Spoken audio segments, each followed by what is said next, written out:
Γρηγοριώτη Κατερίνη, Πρωτέας Λαμίας.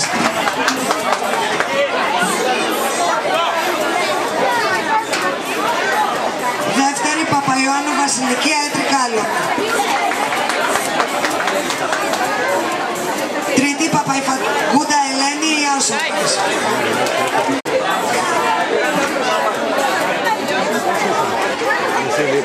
Λάβετε θέσεις. Για τη δεύτερη σειρά, διαδρομή 2, Νεΐνη Αφροδίτη Αρετή Λαμίας. 4, Αυριλή Σοφία Κόκρα Πενησίου. 5, Πέτα Κλεοπάτρα Αετρικάλων. 6, Βλάχο Αντωνία Μαρία Αρετή Λαμίας. Και 7, Μπακολουκά Αθανασία Νοητέας.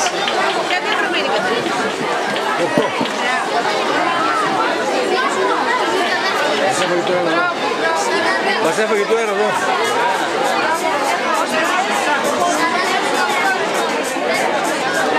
Δύο ένα.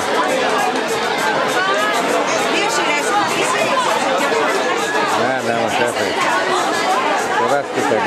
Αποτελέσματα 50 μέτρα ελεύθερων ανδρών. Πρώτος ο Δελόπουλος Απόστολος Όφτα. 24 μήνες.